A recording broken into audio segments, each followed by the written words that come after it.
Hello guys, வணக்கம் and welcome back to சிறப்பு media 2.0. நான் உங்கள் உதய். இந்த வீடியோவில் நம்ம எதை பற்றி பார்க்க போகிறோம் அப்படின்னு பார்த்தீங்கன்னா, பிக் பாஸ் சீசன் 9 11வது வாரத்துக்கான கடைசி நாள் ஓட்டிங் முடிவுகளை தான் இந்த வீடியோவில் முழுசாக பார்க்க போகிறோம். ஸோ இந்த வீடியோக்கு போகிறதுக்கு முன்னாடி நம்மளோட சேனலை சப்ஸ்கிரைப் பண்ணாதவங்க சப்ஸ்கிரைப் பண்ணிச்சுக்கோங்க.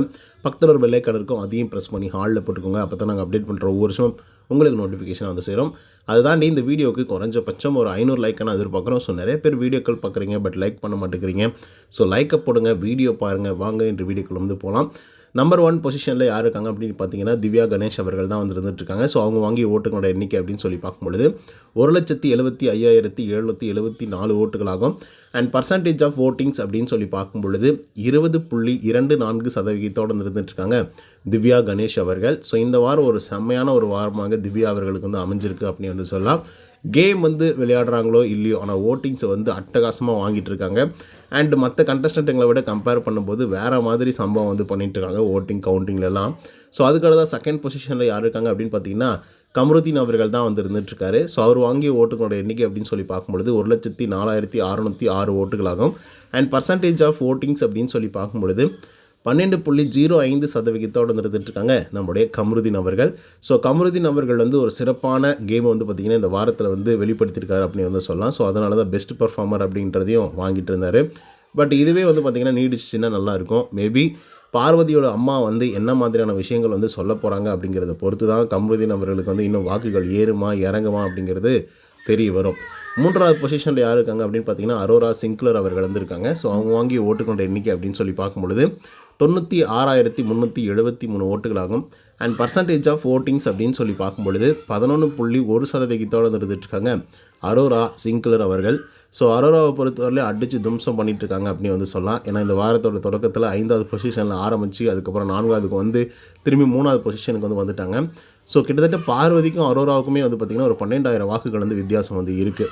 ஸோ அதுக்கடுத்து யார் இருக்காங்க அப்படின்னு பார்த்தீங்கன்னா, விஜே பார்வதி அவர்கள் தான் வந்திருக்காங்க. ஸோ அவங்க வாங்கி ஓட்டுகளுடைய எண்ணிக்கை 88,942 ஓட்டுகளாகும்.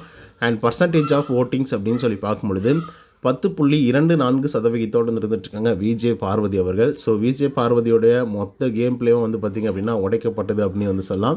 ஏன்னா இதுக்கப்புறம் வந்து அவங்க ரெக்கவர் ஆகி வெளியே வர்றது அப்படிங்கிறது ரொம்ப ரொம்ப கஷ்டமான ஒரு விஷயம். டாப் 5க்குள்ளே வருவாங்களா அப்படின்றதே பெரிய டவுட்டாக வந்து இருந்துகிட்ருக்கு. ஏன்னா இந்த வாரத்தோட முடிவுகள்லாம் பார்க்கும்போது வேறு மாதிரி சம்பவமாக வந்து இருந்துகிட்ருக்கு.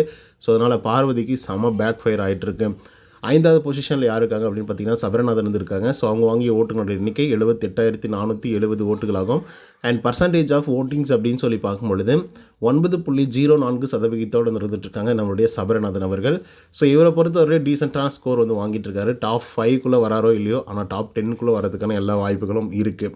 ஸோ அதுக்கடுத்து 6வது பொசிஷனில் யார் இருக்காங்க அப்படின்னு பார்த்தீங்கன்னா, சாண்ட்ரா அவர்கள் தான் வந்து இருந்துட்டுருக்காங்க. ஸோ அவங்க வாங்கிய ஓட்டுகளோட எண்ணிக்கை 68,439 ஓட்டுகளாகும். அண்ட் பர்சன்டேஜ் ஆஃப் ஓட்டிங்ஸ் அப்படின்னு சொல்லி பார்க்கும்பொழுது 7.88% இருந்துட்டுருக்காங்க சாண்ட்ரா அவர்கள்.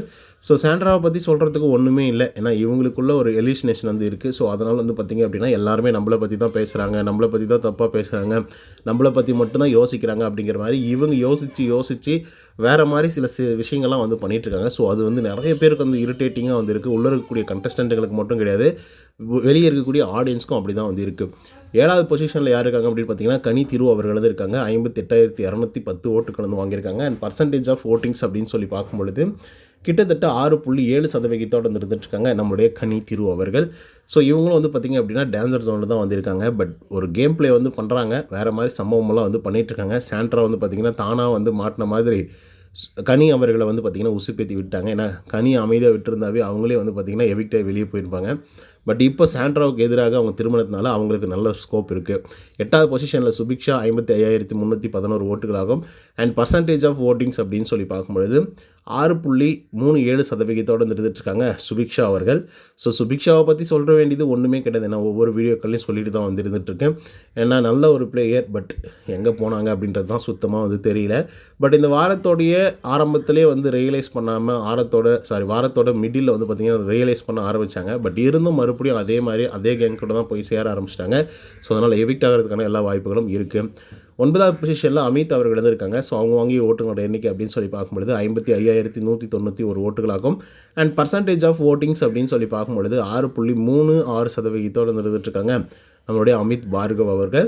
ஸோ அமித்தை பொறுத்தவரையிலும் ஒரு நல்ல மனிதர் அப்படின்றதெல்லாம் உங்களுக்கு நல்லாவே தெரிஞ்சிருக்கும். பட் அது மட்டுமே போதுமா இந்த வீட்டுக்கு அப்படின்னு கேட்டிங்கன்னா சத்தியமாக கிடையாது. ஏன்னா மக்களுடைய ஓட்டிங்ஸ்லேயே வந்து தெரியும் உங்களுக்கு எப்படிப்பட்ட ஆட்களை வந்து செலக்ட் பண்ணுறாங்க, எப்படிப்பட்ட ஆட்களுக்கு வந்து ஓட் பண்ணுறாங்க அப்படிங்கிறது. அதுக்கடுத்தா 10வது பொசிஷனில் எஃப்ஜே அவர்கள் வந்திருக்காங்க. ஸோ அவங்க வாங்கிய ஓட்டுகளோட எண்ணிக்கை அப்படின்னு சொல்லி பார்க்கும்பொழுது 52,599 ஓட்டுகளாகும். அண்ட் பர்சன்டேஜ் ஆஃப் ஓட்டிங்ஸ் அப்படின்னு சொல்லி பார்க்கும்பொழுது 6.06% இருந்துட்டுருக்காங்க எஃப்ஜே அவர்கள். ஸோ எஃப்ஜே வந்து பார்த்திங்க அப்படின்னா நல்லா ஒரு கேம் பிளே வந்து பண்ணிகிட்ருக்கான். டக்குன்னு என்ன தவறுகளாக இருந்தாலும் பட்டுன்னு வந்து பேசுகிறாப்புல. பட் என்ன அந்த முன்கோவம் தான் வந்து பார்த்திங்க அப்படின்னா அவருடைய கோவம் மொத்தத்தையும் வந்து பார்த்திங்கன்னா அட்டைக்கு ஆண்டுறது அப்படின்னே வந்து சொல்லலாம். ஸோ அதனால் எஃப்ஜே மேலே இருக்கக்கூடிய நம்பிக்கை எல்லாருக்குமே வந்து போயிடுச்சு. அண்ட் இதுக்கப்புறம் அவர் கேம் பிளேவை திருப்பி என்ன பண்ண போகிறார் அப்படின்றத பொறுத்து தான் பார்க்கணும். பட் அதுக்கு இந்த வாரத்தை அவர் வந்து தாண்டணும். 11வது பொசிஷனில் யார் இருக்காங்க அப்படின்னு பார்த்தீங்கன்னா ஆதிரி அவர்கள் வந்து இருக்காங்க. அவங்க வாங்கிய ஓட்டுகளோட எண்ணிக்கை அப்படின்னு சொல்லி பார்க்கும்பொழுது 34,433 ஓட்டுகளாகும். அண்ட் பர்சன்டேஜ் ஆஃப் ஓட்டிங்ஸ் அப்படின்னு சொல்லி பார்க்கும்பொழுது 3.96% இருந்துட்டுருக்காங்க நம்மளுடைய ஆதிரை அவர்கள். ஸோ ஆதிரியை பற்றி சொல்லணும் அப்படின்னு பார்த்தீங்கன்னா வைல்டு கார்டு என்ட்ரி கொடுத்தாங்க. ஸோ மறுபடியும் ஒரு கம்பேக் கொடுப்பாங்க அப்படின்னு சொல்லி நிஜமாகவே எதிர்பார்க்கப்பட்டது. நான் ரொம்பவே எக்ஸ்பெக்ட் பண்ணிட்டு இருந்தேன். ஏன்னா ஆரம்பத்தில் அவங்க ப்ளே பண்ண கேம் வந்து அந்த மாதிரி ஃபஸ்ட்டு 2 வீக்ஸ் வந்து பார்த்திங்கன்னா அப்படி அழகாக பண்ணாங்க. பட் எஃப்ஜே கூட சேர்ந்துக்கிட்டு சில வேலைகளை வந்து பண்ணாங்க. அது மக்களால் சுத்தமாக ஏற்றுக்கவே முடியல. ஸோ அதன் காரணமாக வந்து பார்த்திங்கன்னா 3வது வாரமே எவிக்ட் பண்ணி வெளியே அனுப்பப்பட்டாங்க. ஸோ ஆதிரை வந்து இப்படிப்பட்ட ஆளாக மாறிட்டாங்களே பாவம்ல அப்படின்னு சொல்லிட்டு அவங்களுக்கு ஒரு சான்ஸ் வந்து பார்த்திங்கன்னா வைல்டு கார்டு என்ட்ரியில் வந்து கொடுக்கப்பட்டது. இன்னும் நல்ல கண்டஸ்டண்ட்டுங்கள்லாம் வந்து இருந்தாங்க. குறிப்பாக பிரவீன்ராஜ் இப்படிப்பட்ட ஆட்களுக்கு வந்து ரீஎன்ட்ரி வந்து கொடுக்கப்பட்டிருந்தா கூட சூப்பராக வந்துருந்துருக்கும். பட் ஆதிரைக்கு கொடுத்தது என்னவோ எஃப்ஜேவை அடித்து உடைப்பாங்க அப்படின்ற மாதிரி தான். பட் கடைசியாக அங்கே நடந்த சீனே வந்து வேறு. ரியலாகவே சொல்கிறேன், எஃப்ஜே வந்து பயங்கர இன்டெலிஜென்ட்டான ஒரு ஆள். ஓகேவா, அந்த கேஸை மட்டும் வாதாட விட்டுருந்தாங்க அப்படின்னா மொத்த பொலியை தூக்கிட்டு போய் ஆதிரி அவர்கள் எஃப்ஜே மேலே தான் வந்து போட்டிருப்பாங்க. பட் அப்படிப்பட்ட ஒரு சான்ஸை வந்து ஆதிரிக்கு கொடுக்கவே கூடாது அப்படின்ற உறுதியினால் எஃப்ஜே அவர்கள் வந்திருக்காருல, அவர் வந்து வேறு மாதிரி ஒரு சம்பவத்தை வந்து பண்ணியிருப்பாங்க விக்ரமுடைய ஹெல்ப்பின் மூலமாக. ஆனால் அது பார்க்குறதுக்கு நமக்கு என்னமோ ஒரு மாதிரி தான் வந்து இருந்தது. அதுவும் குறிப்பாக லாஸ்ட் வீக்கில் வந்து பார்த்திங்கன்னா விஜய் சேதுபதியை பிடிச்சி கிளின்னு வந்து கிழிச்சு விட்டாப்புல. இப்போ அந்த கேஸை வந்து வாதாடுறதுனால என்ன உங்களுக்கு கஷ்டம்? இந்த மென்ஸ் கார்டு அப்படின்னா என்ன? இதெல்லாம் நீங்கள் வந்து அக்செப்ட் பண்ணிட்டீங்களா? அப்போ நீங்கள் அந்த மாதிரி அதெல்லாம் பண்ணிட்டீங்களா அப்படின்ற மாதிரிலாம் வந்து கேள்வி கேட்டிருந்தாப்புல. ஸோ அந்த மாதிரிலாம் வந்து பார்த்திங்கன்னா சம்பவம் வந்து பண்ணியிருந்தாலும் எம்ஜே அவர்கள் இருந்தாலும் பரவாயில்ல, அந்த கேஸை பற்றி அவங்க பேசாமல் விட்டாங்களே அது வரைக்கும் சந்தோஷம் அப்படிங்கிற மாதிரி எஃப்ஜே அவர்கள் வந்து நிம்மதியாக தான் வந்து இருக்காப்புல. பட் அது வந்து அவருக்கு பேக் ஃபயர் ஆக ஆரம்பிச்சிடுச்சு. ஸோ அதனை தொடர்ந்து இந்த வாரத்தில் யார் எவிக்ட் ஆகி வெளியே போவாங்க அப்படிங்கிறது தான் வந்து பார்த்திங்கன்னா ஒரு சமசீனாக வந்து இருக்க போகுது. ஏன்னா இந்த வாரத்தில் வந்து சிங்கிள் எவிக்ஷன் வந்து இருக்க போதா, இல்லை டபுள் எவிக்ஷன் வந்து இருக்க போதா, இல்லை ட்ரிபிள் எவிக்ஷன் இருக்க போதா அப்படிங்கிறத நம்ம பொறுத்து தான் பார்க்கணும். கண்டிப்பாக இன்றைக்கி ஒரு 12 மணிக்கு மேலே வந்து அப்டேட் வந்து வந்துடும். ஸ்டே டியூனாக இருங்க, நான் வந்து கொடுக்குறேன். பட் இப்போதைக்கு டேஞ்சர் ஜோனில் இருக்கக்கூடிய ஆட்கள் அப்படின்னு சொல்லி நம்ம பார்த்தோம் அப்படின்னா கனி, திரு, சுபிக்ஷா, அதுக்கடுத்து அமித் மற்றும் எஃப்ஜே அவர்கள். ஸோ இந்த 4 பேர் வந்து பார்த்திங்க அப்படின்னா பயங்கரமான ஒரு டேஞ்சர் ஜோனில் வந்து இருந்துகிட்ருக்காங்க. ஸோ டான்சர் ஜோனுன்னா அதுலேயும் வந்து பார்த்திங்கன்னா 2ஆக பிரிக்கலாம். இந்த சுபிக்ஷா, கனி இவங்கெல்லாம் பார்த்திங்க அப்படின்னா ஓரளவுக்கு சுபிக்ஷா கூட விடுங்க, கனி வந்து பார்த்திங்கன்னா சேஃபர் ஜோனில் வந்து இருக்காங்க அப்படின்னு வந்து சொல்லலாம். அதாவது ஆவரேஜாக பார்க்கும்பொழுது கனியை வந்து ஒரு 50% எவிக்ட் பண்ணுறதுக்கான வாய்ப்புகள் வந்து ரொம்ப ரொம்ப கம்மி. பட் 70% வாய்ப்புகள் வந்து இருக்குது சுபிக்ஷா அவர்களை எவிக்ட் பண்ணுறதுக்கு. ஏன்னா அமித் அவர்களுக்கும் அதே மாதிரி சுபிக்ஷா அவர்களுக்கும் பெரிய வித்தியாசமெல்லாம் ஒன்றுமே கிடையாது. ஒரே ஒரு 100-150 வாக்குகள் மட்டும்தான் வித்தியாசம் வந்து இருக்குது. அதே போல் அமித்துக்கும் எஃப்ஜேவுக்கும் உள்ள வித்தியாசம் அப்படின்னு சொல்லி பார்க்கும்பொழுது கிட்டத்தட்ட ஒரு 2,000-2,500 வாக்குகள் வந்து வித்தியாசம் வந்து இருக்குது. ஓகேவா, ஸோ அதன் காரணமாக வந்து பார்த்திங்க அப்படின்னா அமித் அவர்களும் சேஃபர் ஜோன் வந்து போயிடுவாப்பில், சுபிக்ஷா அவர்களும் சேஃபர் ஜோன் வந்து போயிடுவாங்க.